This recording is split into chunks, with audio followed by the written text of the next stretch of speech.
Everyone, welcome in my class. आज हम accounting ratio में आगे स्टार्ट करते हैं। लास्ट क्लास में मैंने आपको इसका इंट्रोडक्शन बता दिया था, आज उसी में आगे इसका प्रैक्टिकल क्वेश्चन शुरू करेंगे। फिर भी एक बार रिकॉल करते हैं जो लास्ट क्लास थी। लास्ट क्लास में मैंने आपको 4 रेशियो बताई थी। 1 liquidity ratio, other one is solvency ratio, then activity ratio और प्रॉफिटेबिलिटी रेशियो। उन 4 में सबसे पहले आज हम लिक्विडिटी रेशियो करते हैं। अब ये लिक्विडिटी रेशियो जरा देखते हैं। यहाँ पर ये लिक्विडिटी रेशियो क्या है वो जानने की करते हैं। ये शॉर्ट टर्म सॉल्वेंसी रेशियो भी इसको दूसरा बोलते हैं। आजकल एमसीक्यू में कई बार पूछा जाता है लिक्विडिटी रेशियो का दूसरा नाम क्या है। लिक्विडिटी रेशियो को शॉर्ट टर्म सॉल्वेंसी रेशियो भी बोलते हैं। अब ये रेशियो यूज कहाँ पर होगी किसी भी बिजनेस के लिए? ये बेसिकली उसकी शॉर्ट टर्म फाइनेंशियल पोजीशन को शो करती है। यदि ये रेशियो, इसकी आइडियल रेशियो भी बता देंगे, ठीक आ रही है तो इसका हमें माना जाता है फर्म की फाइनेंशियल पोजीशन स्ट्रांग है, वो इजीली अपनी जो है लायबिलिटी को रीपे कर पाएगी, शॉर्ट टर्म लायबिलिटी को। अब इस लिक्विडिटी रेशियो में 2 टाइप की रेशियो है, एक करंट रेशियो और एक क्विक रेशियो। करंट रेशियो का दूसरा नाम वर्किंग कैपिटल रेशियो भी बोलते हैं। ये बेसिकली रेशियो वहां यूज होगी फर्म में जब उसकी विद इन ए ईयर में, यानी कि जो उसकी लायबिलिटी वो विद इन ईयर में पे करनी है, वो अपनी असेट से उसको विद इन ईयर में पे कर सकती है, यानी कि शॉर्ट टर्म पोजीशन बताएगी। ये जो है और भी शॉर्ट टर्म पोजीशन बताएगी जो विद इन 3 मंथ्स के बारे में बात करते हैं। पहले इस रेशियो की बात करते हैं, करंट रेशियो की। करंट रेशियो बेसिकली आप ऐसे एक एग्जांपल से समझ लो कि किसी भी फर्म की हमें ये पता करनी हो कि वो अपनी करंट लायबिलिटी को इजीली पे कर सकती है या नहीं, then we have need of current ratio. Current ratio से हमें पता चल जाएगा कि फर्म जो है अपनी लायबिलिटी को इजीली रीपे कर पाएगी या नहीं। नॉर्मली क्या होता है, इसका लिंक है करंट रेशियो का। करंट रेशियो का formula current ratio is equal to current assets upon current liability. आपको थोड़ा सा इस रेशियो के बारे में पता चल गया कि करंट रेशियो का यूटिलाइजेशन है कि वो ये बता देती है कि वो जो है शॉर्ट टर्म पोजीशन हम पे कर सकते, शॉर्ट टर्म पोजीशन को इजीली पे कर पाएंगे या नहीं। और क्विक रेशियो और भी वेरी शॉर्ट टर्म है, यानी कि कोई लायबिलिटी हमें विद इन 3 मंथ्स में पे करनी है, then we have need of quick ratio. Within 1 year में पे करनी है तो हमें करंट रेशियो की रिक्वायरमेंट होगी। अब पहले इसको जरा देखते हैं, उसको बाद में डिस्कस करेंगे। तो जरा आपको इसके बारे में बता देता हूँ।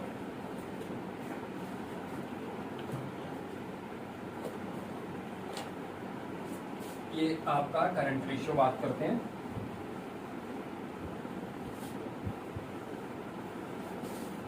करंट रेशियो का फार्मूला है current ratio is equal to current assets upon में करंट लायबिलिटी।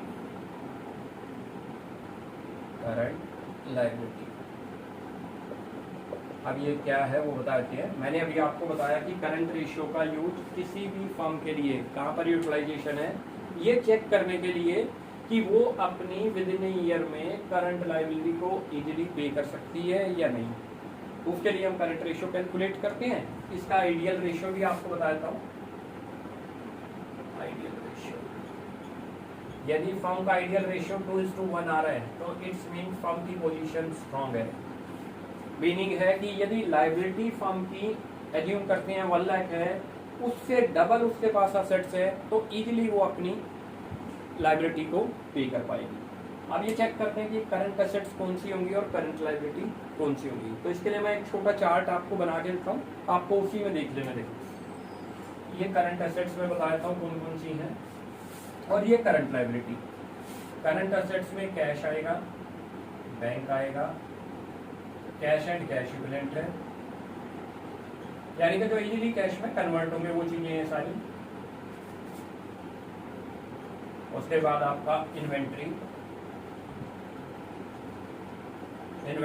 के अंदर आपको एक चीज याद रखनी होगी, एक्सक्लूडिंग करना है, एक्सक्लूडिंग गुड्स,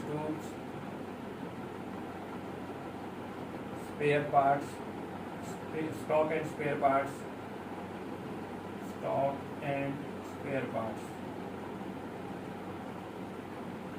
उसके बाद आपका डेटर है। ये हमारी सारी करंट एसेट्स हैं जो मैं आपको बता रहा हूँ। तो आपको ये भी प्रॉब्लम नहीं होगी कि करंट एसेट्स कौन कौन सी है। बस आप इस चार्ट को देखो, उसके इस चार्ट को सामने रखो, उसके बेस पे क्वेश्चन करते चले जाएंगे। डेटर्स। आपको इसमें याद रखना है, लेस करना है प्रोविजन फॉर डाउटफुल डेट। ये भी मैं आपके हाथ यही लिखता हूँ जो प्रॉब्लम ना हो। प्रोविजन फॉर डी का मतलब डाउटफुल डेट, उसके बाद bill receivable,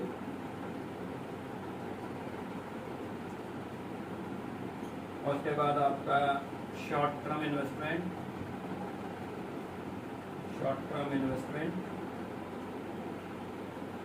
marketable security,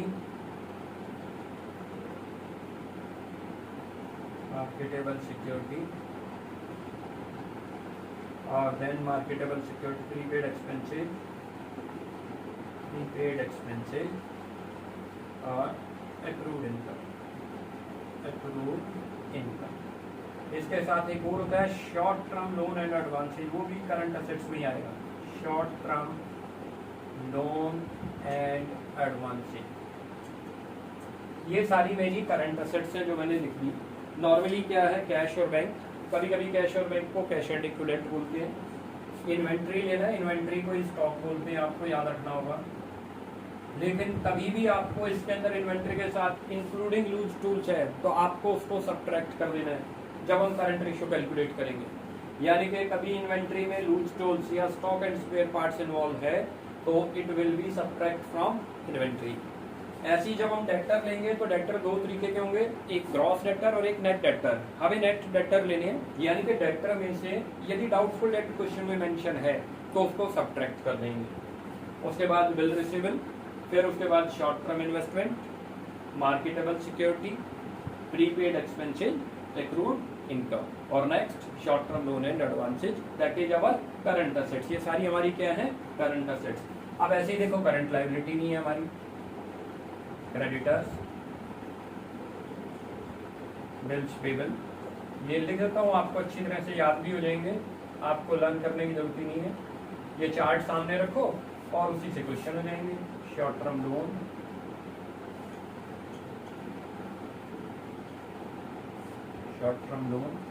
outstanding expense, उसी का दूसरा नाम ओइंग एक्सपेंस, कभी कभी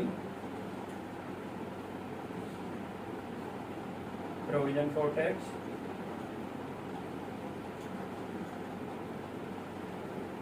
उसके बाद प्रपोज डिविडेंड,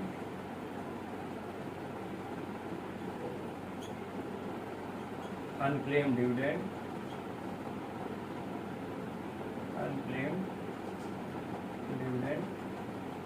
और बैंक ओवरड्राफ्ट, जो लिखा नहीं था हमने ऊपर, बैंक ओवरड्राफ्ट।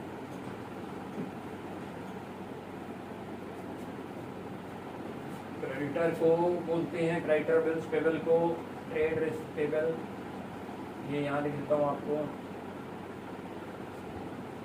और एक bills payable, short term loan, outstanding, provision for tax, propose dividend, unclaimed dividend. ये आपकी क्या बन गई, सारी करंट लायबिलिटी की। ऐसे ही आपको यहाँ पर भी याद रखना है, डेटर और बिल रिसीवेबल को ट्रेड रिसीवेबल बोलते हैं, ट्रेड रिसीवेबल। ये मैंने आपको करंट असेट्स और करंट लायबिलिटी बता दी, क्योंकि हमें करंट रेशियो में किस चीज़ की रिक्वायरमेंट है, करंट असेट्स की और करंट लायबिलिटी की। करंट असेट्स हमारी कौन कौन सी हैं, ये सारी करंट असेट्स हैं जो विद इन ए ईयर में कैश में कन्वर्ट हो जाएंगी। बेसिकली करंट असेट्स उन्हीं को बोलते हैं जो हमारी कैश के अंदर एक साल के अंदर अंदर कैश में कन्वर्ट हो जाएगी। लायबिलिटी वो है जो विद इन ए ईयर में हमें पे ऑफ करनी है। तो अब इनके बेस पे आगे क्वेश्चन करेंगे। ये आपको एक चार्ट है, आप इसका स्क्रीनशॉट ले सकते हो, जिससे हमें आगे क्वेश्चन में प्रॉब्लम आपको नहीं आएगी। कुछ मैं आगे एक नोट बताऊंगा, वो आपने याद रखना है, जो इग्नोर करना है। पहले you can take the screenshot. अब मैं इसको अरेंज करता हूँ।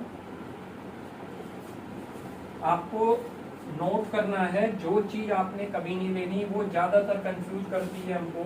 किस चीज में कंफ्यूजन करती है वो भी बता देता हूँ। ये आपको नोट करना है, कभी भी इन्वेस्टमेंट है आपने नहीं लेनी, कभी इन्वेस्टमेंट इन ट्रेड है वो नहीं लेनी, इन्वेस्टमेंट इन ट्रेड, ये कंफ्यूजिंग वाले वर्ड आएंगे आपको। ऐसे ही कभी आपको बैंक लोन आ जाए, इसी तरीके से खाली लोन आ जाए, आपको इन चारों को इग्नोर, इन सभी को क्या करना है, आपने इग्नोर करना है करंट एसेट्स के टाइम पे। क्यों इग्नोर करना है? क्योंकि ये मेरी करंट एसेट्स हैं, नॉन करंट एसेट्स हैं, ये नॉन करंट, ये non current liability, non current liability, और ये भी मेरी नॉन करंट लायबिलिटी। जब भी इन्वेस्टमेंट होगी तो करंट एसेट्स में लिखा होगा शॉर्ट टर्म इन्वेस्टमेंट। यदि सिंपल इन्वेस्टमेंट लिखा जाए तो आपने इसको नहीं लेना, इनको नहीं लेना, इनको नहीं लेना, इनको नहीं लेना। कभी इन्वेस्टमेंट इन ट्रेड है, then we will ignore it. ऐसे ही कई बार लोन लिखा होगा लायबिलिटी साइड में, करंट लायबिलिटी में क्लियर मेंशन है short term loan, then we will take in current liability. Simple loan लिखा जाए तो हमेशा मान के चलेंगे नॉन करंट लायबिलिटी है। ऐसे ही कभी बैंक लोन लिखा जाए तब भी हम ये मान के चलेंगे ये नॉन करंट लायबिलिटी है। तो आपको ये 4 पॉइंट याद रखने होंगे कि इनको हमें करंट एसेट्स और करंट लायबिलिटी में नहीं लेना। वैसे मैंने आपको चार्ट भी दे दिया और चार्ट में दे दिया, लेकिन उस चार्ट में इन्वेस्टमेंट भी है और लोन भी है, लेकिन उनके आगे क्लियर मेंशन है शॉर्ट टर्म लोन और शॉर्ट टर्म इन्वेस्टमेंट। तो आपको ध्यान रखना है इन चारों आइटम को आपने इग्नोर कर देना है, बस ये आप नोट कर लो। इन चारों को हमने क्या करना है, इग्नोर करना है। अब इसी के बेस पे एक छोटा सा क्वेश्चन देखते हैं, उससे आपको और ज्यादा अच्छा क्लियर हो जाएगा। मैं बताता हूँ, एक क्वेश्चन बनाता हूँ, एक क्वेश्चन आप ये नोट कर लो, क्योंकि ये आपके काम आने वाली चीज है। ये चीज आपने क्या करनी है, आप याद रखोगे, इनको इग्नोर कर देना है, इनको लेना ही नहीं है करंट एसेट्स और करंट लायबिलिटी में, because they are the non current assets and non current liability. अब एक क्वेश्चन लेते हैं, उससे जो है ना थोड़ा क्लियर हो जाएगा कि किस तरीके से कैलकुलेट करते हैं। ये देखिए, करंट रेशियो का फॉर्मूला आपको पता चल गया, current assets upon current liability. Now we are starting a question, calculate current ratio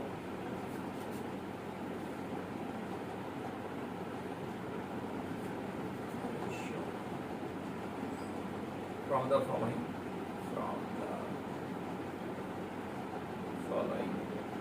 figures. आप इससे करंट रेशियो कैलकुलेट करेंगे। आपको गिवन है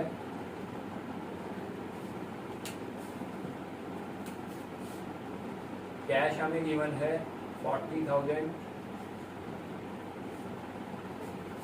बैंक भी गिवन है क्वेश्चन में 50,000। इसी तरीके से आपको डेटर गिवन है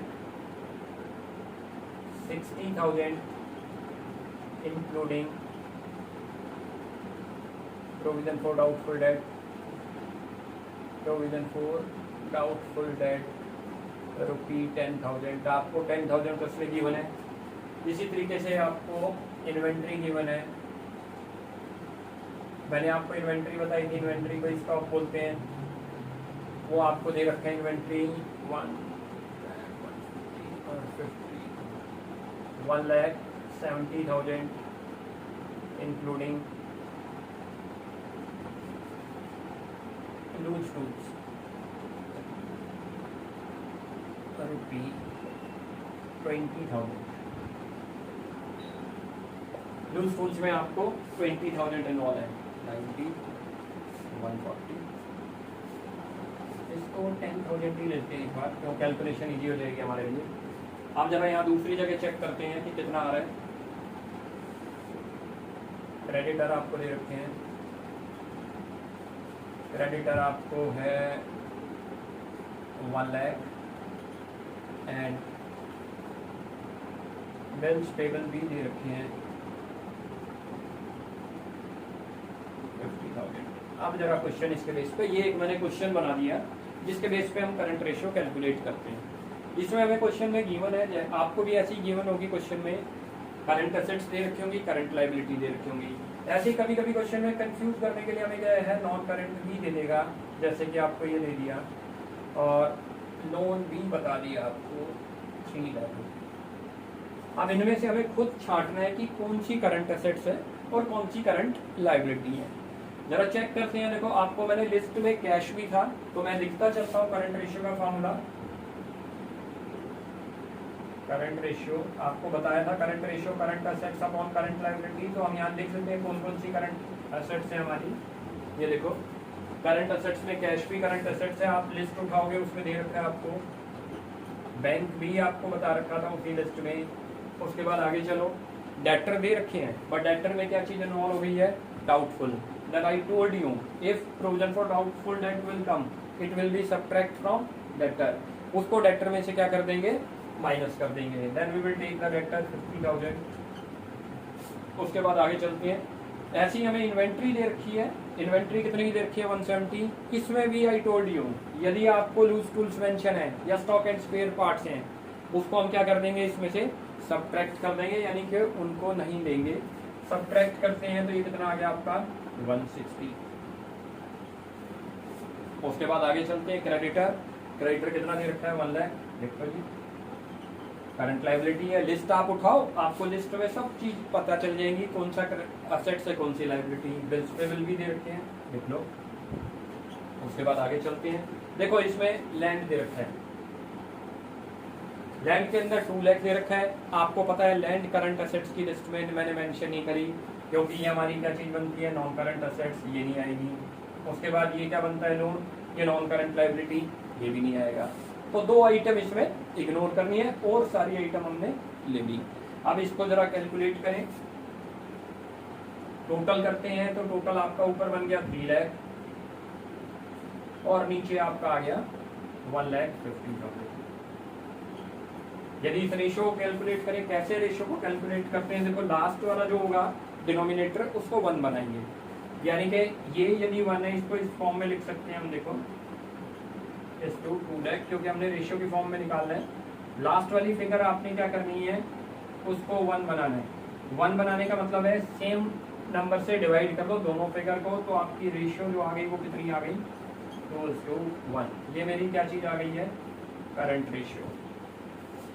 अब हमें ये बताना है कि ये करंट रेशियो जो इस फर्म की आई, जिस फर्म के लिए हमने डाटा लिए होंगे, हम ये बता सकते हैं कि इस फर्म की फाइनेंशियल पोजीशन कैसी है। इस फर्म की फाइनेंशियल पोजीशन स्ट्रॉन्ग है, बिकॉज आइडियल रेशियो था वो 2:1 था और ये फर्म उसी आइडियल रेशियो पर चल रही है।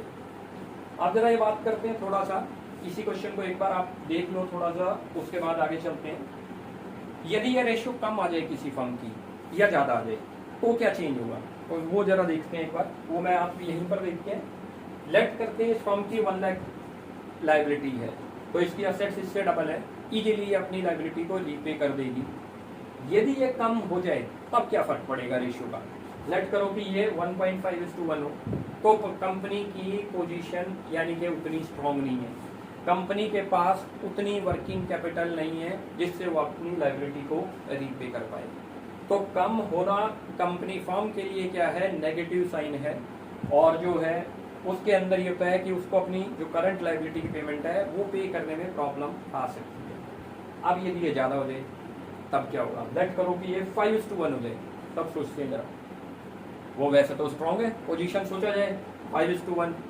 जो लेंडर हैं, जो हमें माल क्रेडिट में से सेल करते हैं, उनके एंगल से तो देखा जाए जो तो वो स्ट्रॉन्ग समझते हैं, लेकिन फर्म के लिए पोजीशन खराब है यदि ज़्यादा हाई आ जाए। तो ज़्यादा हाई आने का मतलब ये है कि फर्म का ज़्यादा से ज़्यादा अमाउंट इन्वेंट्री और डेटर के अंदर इन्वॉल्व हो गया, तो वर्किंग कैपिटल कम यूटिलाइज हो पाएगी। वर्किंग कैपिटल का मतलब वो कैश कन्वर्ट करना चाहे तो कैश इजीली कन्वर्ट नहीं हो पाएगा। तो ये ज़्यादा आनी भी खराब है और कम आनी भी खराब है। कम आने का मतलब है वर्किंग कैपिटल कम हो गई, ज़्यादा आने का मतलब है कि फर्म का ज़्यादा से ज़्यादा अमाउंट इन्वेंट्री में और डेटर में इन्वॉल्व हो गया, जो कि दोनों केस में रिस्की है। क्यों रिस्की है वो भी समझाता हूँ। डेटर के पास आपका ज़्यादा अमाउंट नहीं होना चाहिए, ज़्यादा अमाउंट होने पर आपके बैड डेट के चांसेस हो जाएंगे।